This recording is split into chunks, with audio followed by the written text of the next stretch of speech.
can I do for you, 1K? I agree. We can't just leave one of our most important citizens in that death trap. They all sound very promising, of course. Apparently, it's possible to just magic things into existence now. But what is the cost, 1K? There's always a cost. It's always a pleasure to speak to a citizen.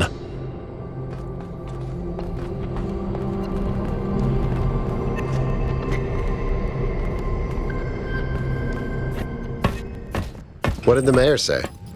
I convinced him that we need to keep going until we found Byron. Did he want us to leave him behind? No, he's just concerned for our safety. And he's right to be. But we're going back anyway.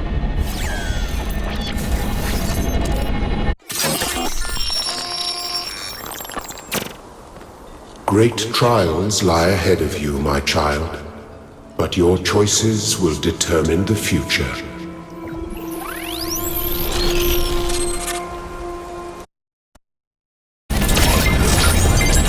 Melville?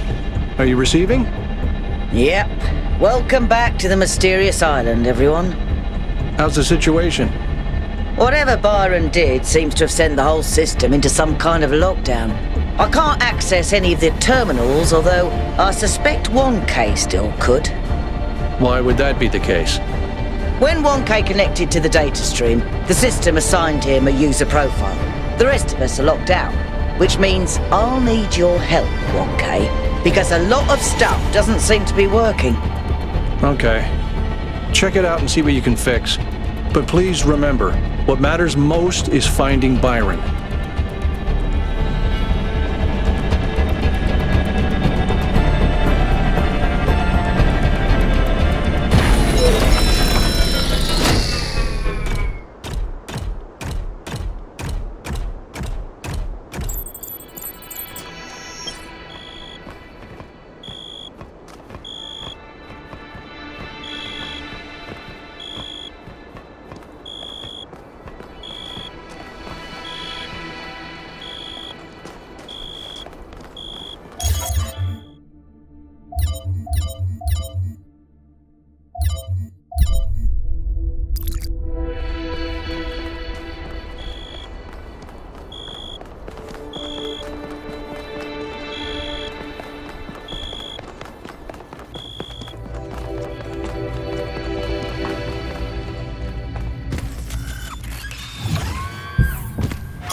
I'm sending you a little software upgrade I put together that should allow you to detect which files will lead to a data stream overload. Unfortunately, I'm not doing this to help you avoid them. In fact, I'm going to need you to search for more. I'm sorry about that. But if we're going to unlock all the systems that aren't responding, you'll have to connect to the data stream, possibly more than once. It's the only way for me to get access.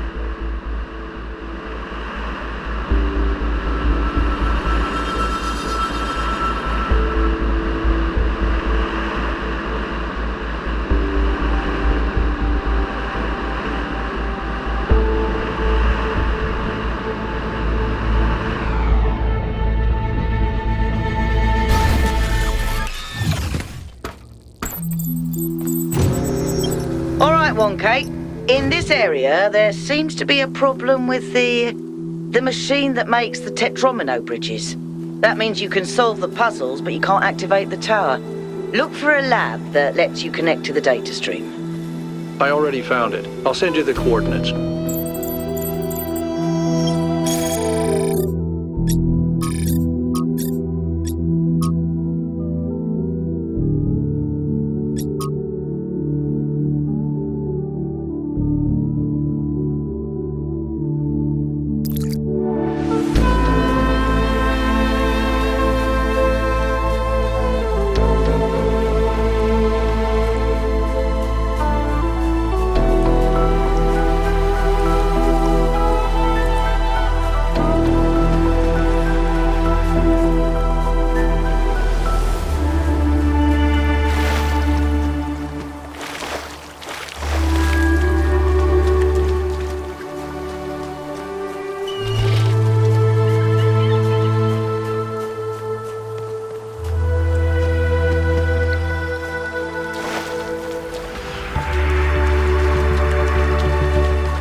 Now, I suspect Byron is still logged in, and his presence has thrown everything out of whack. Entire subsystems are locked down, and everything that depends on those subsystems is disrupted. There was a short burst of noise on the frequency we used to communicate, but that could have been anything. He taught me a lot when I was young. Nowadays, people just know him as the museum curator, but back then, he was closely involved with every engineering project, and he was brilliant.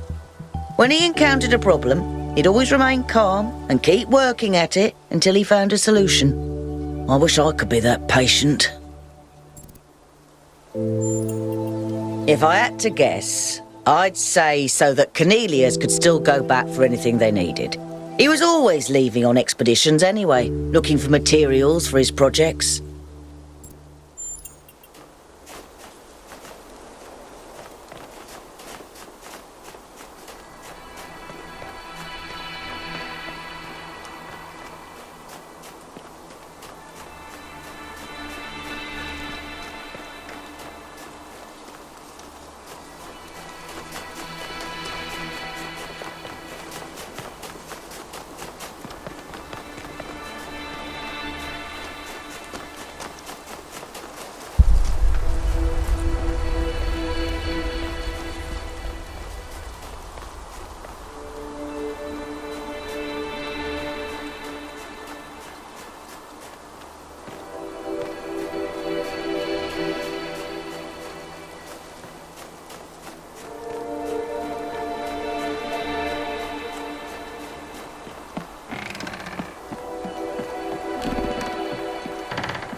In the early days, humankind lived in a world of unexplained wonders and terrors. The powers of the elements were understood in terms of gods and spirits. After all, how else could one explain thunderstorms and earthquakes? But as the realm of scientific knowledge expanded, the realm of the mystical began to shrink. The sacred grove, as Hegel wrote, was reduced to mere timber. But as superstition retreated, another thing was lost: meaning.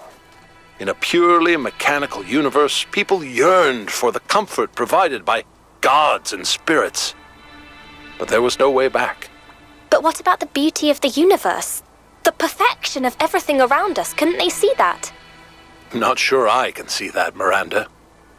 But I do think there was another way, a way forward instead of back. Faith not in an invisible world, but in ourselves, in each other, in the inherent value of consciousness and civilization. They never really found it, but I think that in those last months when their whole species was dying, they caught a glimpse of it. And that's how your mother was born.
You know, a couple of years back, we went on a scavenging expedition to an ancient industrial complex south of New Jerusalem.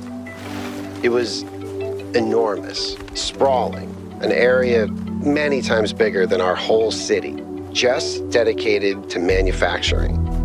It was incredible to think about the sheer variety of things they produced. And it made me realize how austere, how restricted our lives are.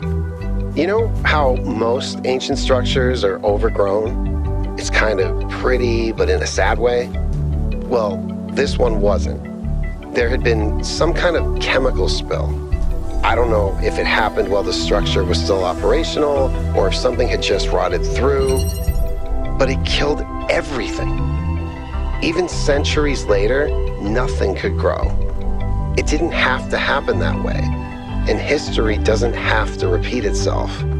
But we do have to remember that it did happen once.